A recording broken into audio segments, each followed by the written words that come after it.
여러분, 우리는 성경 안에 거해야 합니다. 저는 이 표현을 참 좋아합니다.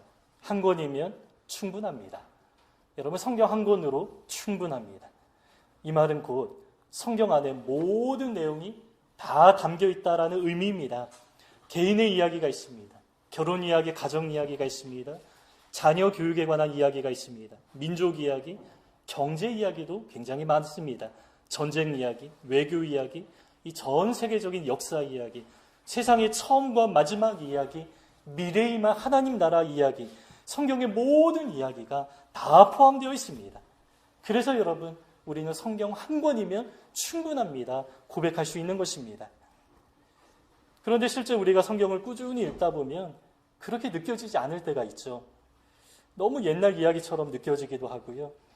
지금 현재 내가 살아가고 있는 삶과 관련된 이야기는 별로 없는 것 같습니다. 제가 예전에 그러한 생각을 했습니다.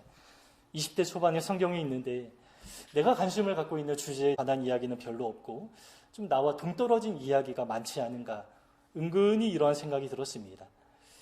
여러분, 여기까지 생각이 미치게 되면 나타나는 결과가 있습니다.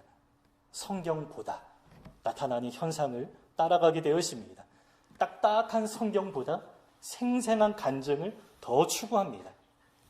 특히 제가 있던 교회가 주로 이제 그러한 경향이 있는 교회였기 때문에 제가 그러한 영향을 많이 받았습니다. 누가 어떻게 믿었더니 소원이 이루어졌더라. 누가 어떻게 기도했더니 기도의 응답을 받았더라. 치유가 나타나고 사업의 문제가 잘 풀리면서 부자되고 성공하는 이야기에 귀를 많이 기울이게 되었습니다.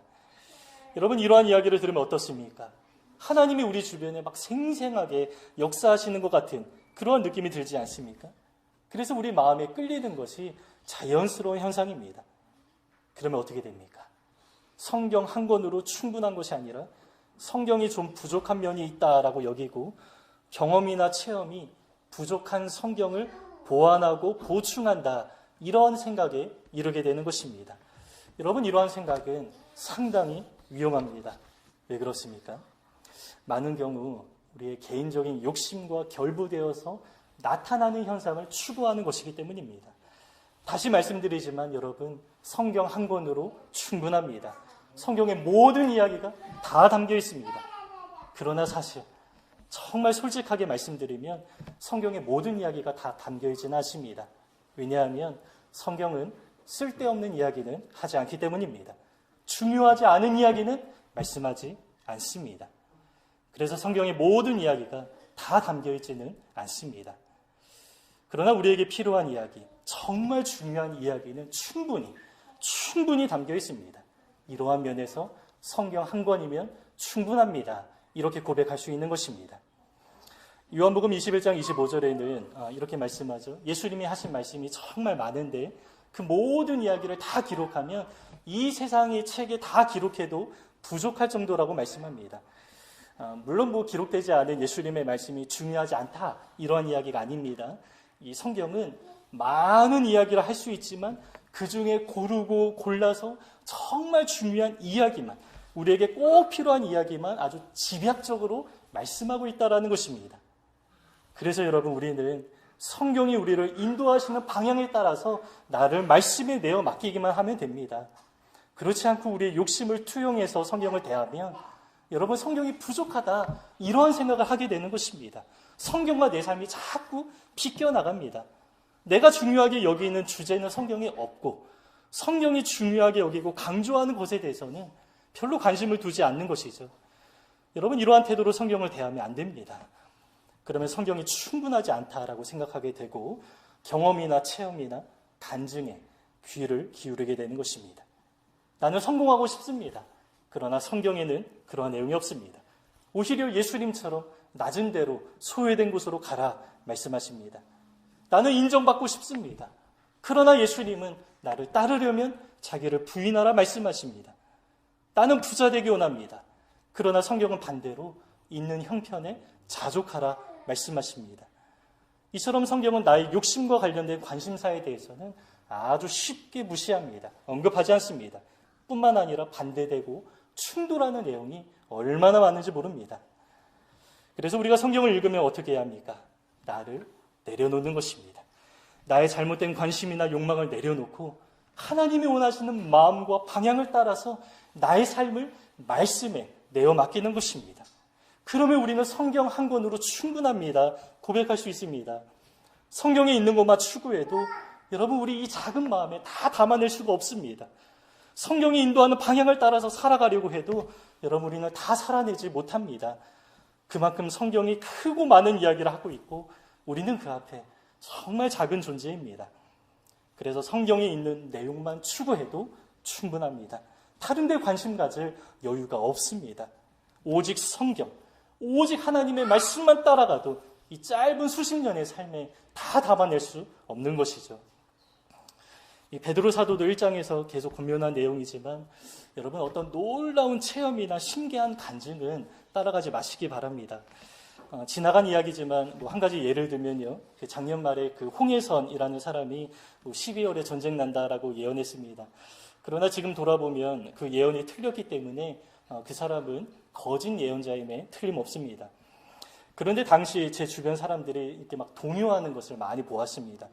정말 신앙이 좋은 사람들이었는데 긴가민가하면서 자꾸 관심을 가지고 계속 듣는 것입니다. 그러나 나중에 그 예언이 틀리고 맞고 확인하는 것을 떠나서 여러분 이러한 이야기는 처음부터 성경적으로 잘못되었습니다. 성경과 반대되는 내용입니다. 이 사람은 그 천국에 수백 번 이제 다녀왔다라고 했는데요. 그 이야기는 거짓입니다. 왜냐하면 부자와 거지 나사로 비유를 통해서 알 수 있습니다. 이 부자와 거지 나사로가 각각 죽어서 낙원과 음부에 가게 되었죠. 음부에서 고통하는 부자가 아브라함에게 요청합니다. 낙원에 있는 나사로를 다시 세상에 보내어서 나의 5 형제에게 이 음부에 오지 못하도록 천국이 반드시 있다라고 말해달라는 것입니다. 간증해달라는 것이죠. 그러나 부자의 요청은 거절당했습니다. 그 이유가 무엇입니까? 이미 구약 성경이 있다라는 것입니다. 선지자들을 통해서 기록된 구약의 말씀을 통해서 믿지 않는 사람이라면, 말씀을 믿지 않는 사람이라면 아무리 나사로가 죽었다가 다시 살아나서 간증을 해도 믿지 않을 것이다. 이러한 관점에서 말씀하는 것입니다. 여러분 왜냐하면 믿음이라는 것은 이 간증을 통해서 발생하는 것이 아니기 때문이죠. 믿음은 들음에서 납니다. 진리를 들을 때 성령께서 역사하셔서 믿음이 생기는 것입니다. 믿음은 오직 말씀과 성령의 역사로서만 나타납니다. 성경에서는 간증 따위로 믿음이 생기는 것이 아니라고 아주 분명하게 말씀하십니다. 그래서 여러분 천국 간증 대부분 거짓입니다. 대부분 천국 간증하는 사람들이 이렇게 말합니다. 하나님이 나에게 이러한 것을 경험하게 하신 이유는 한번 경험하고 세상에 가서 많은 사람들에게 간증하라. 그래서 많은 사람들의 그 이야기를 듣고 하나님 나라 천국에 오기를 원한다. 이러한 사명을 받았다라고 하면서 천국 간증을 합니다. 그러나 여러분 제가 이 부자와 거짓 나사로 비유 말씀드렸는데요. 그 비유에 의하면 정면으로 반대되는 것이죠. 그래서 여러분 이러한 간증은 처음부터 거짓이라는 사실이 아주 분명한 것입니다. 몇 년 전에 미국에서 천국에 다녀온 그 소년 이야기가 그 책으로도 나오고 영화로도 나왔습니다. 그런데 몇 개월 전에 그 소년이 직접 이야기했죠. 그 모든 이야기는 내가 꾸며낸 이야기입니다. 거짓입니다. 이렇게 말했습니다. 이런 경우가 많이 있습니다. 물론 천국에 다녀오는 그 경험이 있을 수 없다. 이러한 이야기가 아닙니다. 그런 경험을 할 수 있습니다. 여러분 바울도 삼층천에 다녀오지 않았습니까? 그러나 바울은 무려 14년 동안 말하지 않았습니다.